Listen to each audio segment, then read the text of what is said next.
surveillés en permanence par des caméras intelligentes à reconnaissance faciale capables de mettre une identité sur un visage en temps réel. Les Chinois sont désormais aussi tous notés. 778 sur 950, 548 c'est moins bien, 748, un bon score. Pour l'instant, c'est une notation bancaire qui atteste de la bonne gestion des comptes et que tout le monde connaît ici. Je trouve ça bien d'être noté. Dans une société, il faut qu'il y ait des règles. Ces notes, ça nous oblige à bien nous comporter. Ça peut vous paraître effrayant, mais en Chine c'est comme ça, on a l'habitude. De toute façon, on n'a pas le choix. Car Pékin veut mettre tout le monde au pas et aller plus loin d'ici 2020. Il y aura de bons et de mauvais citoyens grâce au rassemblement de centaines de données provenant de banques, sociétés privées et des autorités. En utilisant le plus de données possible, c'est ce qu'on appelle le big data, ce système jouera un rôle important pour la reconstruction morale de la société. Pour ce faire, tout sera passé au peigne fin. Situation financière, habitudes de consommation, carrière professionnelle, jusqu'au comportement sur les réseaux sociaux. Critiquer le gouvernement sur Internet ou exhiber des signes extérieurs de richesse, mauvais score. En revanche, des louanges au parti ou un don de sang augmentera votre crédit social. Alors, où suis-je? On m'entend bien? C'est incroyable. Alors, où suis-je? À Lyon? Et maintenant, à Paris.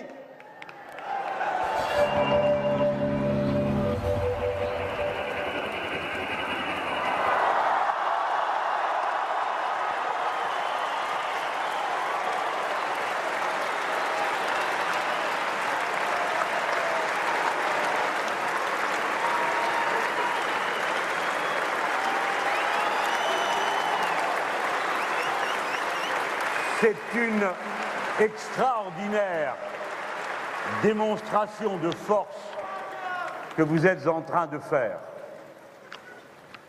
Et c'est la démonstration d'une force patiente. Elle ne vient pas de rien, d'une expérience humaine et politique accumulée que nous avons voulu rappeler au combat il y a tantôt un an. Ce drone pourrait bientôt devenir l'éclaireur de la police. L'objectif serait de le déployer en amont sur une zone d'intervention, de transmettre en direct les images filmées au centre de supervision afin de mieux guider les équipes au sol. La voie aérienne est la voie la plus rapide. Ça permettra aux agents le temps d'arriver, que le drone soit sur place, évalue la situation, on aura un retour au CSU, comme j'ai derrière moi, des informations aux patrouilles sur place. Ça évitera que nos agents arrivent en sous-nombre. Pour mieux comprendre, voici la démonstration d'une intervention survolée par un drone. Grâce à ces images aériennes, les policiers peuvent savoir avant d'arriver sur place qu'ils auront affaire à ces 3 malfaiteurs et même où ils se trouvent par rapport au bâtiment. L'initiative rassure les policiers, surtout en termes de sécurité.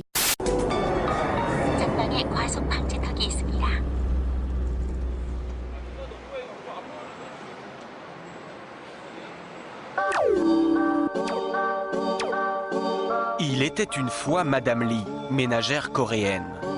Comme chaque matin, elle posait cette question « Miroir, mon beau miroir, suis-je toujours aussi belle ?»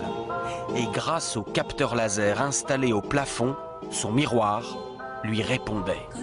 Je recherche vos paramètres santé. Masse graisseuse, 11,5%. Pulsation cardiaque, 90. Température, 36,9 degrés. Mon miroir dit que j'ai une excellente condition physique. Madame Lee doit ensuite préparer le déjeuner et se heurte à une autre interrogation. Que manger aujourd'hui? Je présente cette assiette et l'ordinateur reconnaît quel type de viande c'est et me propose une recette. Ce midi, Madame Lee mangera donc du barbecue de porc avec des patates. Problème, l'ordinateur du réfrigérateur indique qu'il ne reste plus assez de pommes de terre dans le bac à légumes. La mère de famille commande immédiatement un nouveau paquet qui lui sera livré. Elle paie en ligne grâce à un système de reconnaissance faciale. En Corée, le miroir de Blanche-Neige a pris un sacré coup de vieux.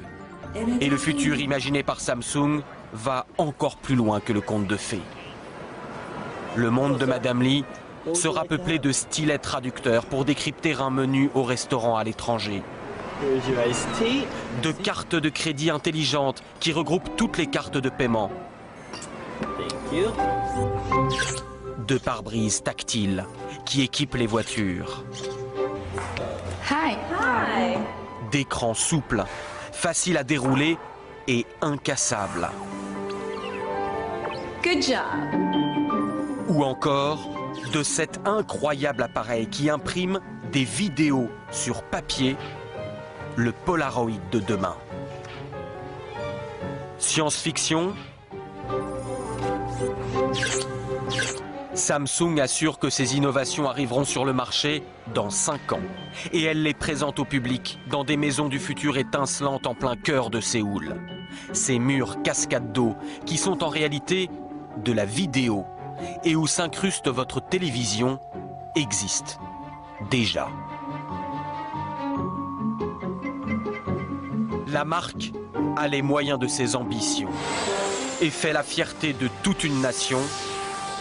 Avec Samsung, demain sera coréen. Et alors dites-nous tout, donc on est à peine habitué à la 4G, qu'on va bientôt passer à la 5G. Exactement, c'est la star du salon, la 5G. Pourquoi donc? Pour avoir des débits toujours plus rapides, évidemment 10 à 20 fois plus rapides que ce qu'on a aujourd'hui sur notre smartphone. Alors à quoi ça sert d'avoir des débits plus rapides?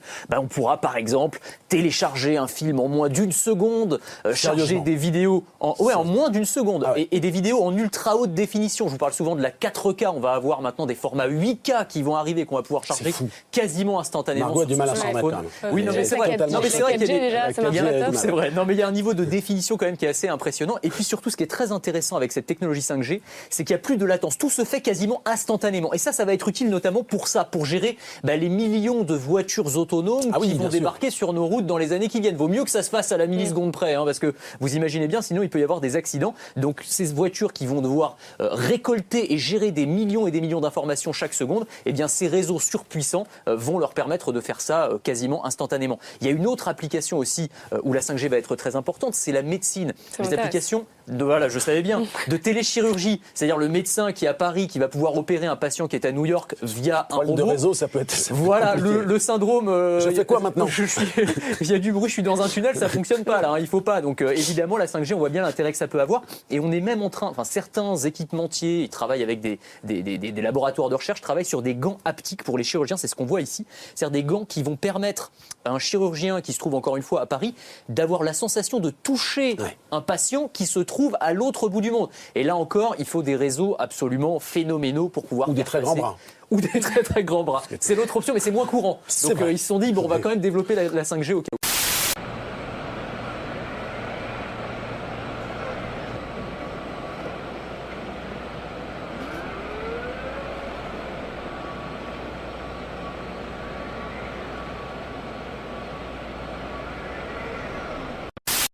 Le décor est presque irréel. Celui d'un film de science-fiction. Nous sommes quelque part dans le désert du Nouveau-Mexique, au sud des États-Unis. Dans des containers comme celui-ci, des soldats font la guerre, à distance. Il leur suffit d'appuyer sur un bouton pour qu'un autre être humain meure, à des milliers de kilomètres en Afghanistan ou ailleurs. Un homme a bien voulu nous raconter ce qu'il s'y passe.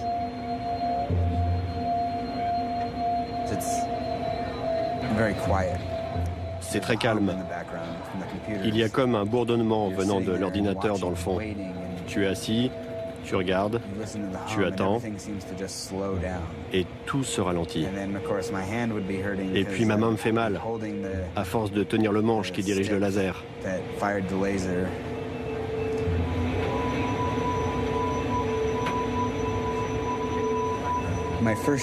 Mon premier tir, il y avait 3 personnes.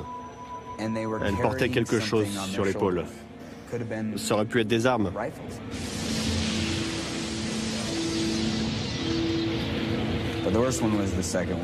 Mon plus mauvais souvenir, c'est le deuxième tir. Notre cible, c'était un bâtiment. On nous a donné l'ordre de tirer. On a tiré.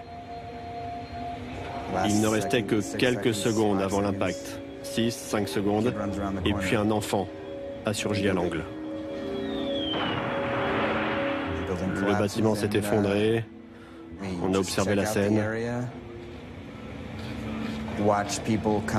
Regardez les gens venir parmi les ruines, récupérer des morceaux de corps.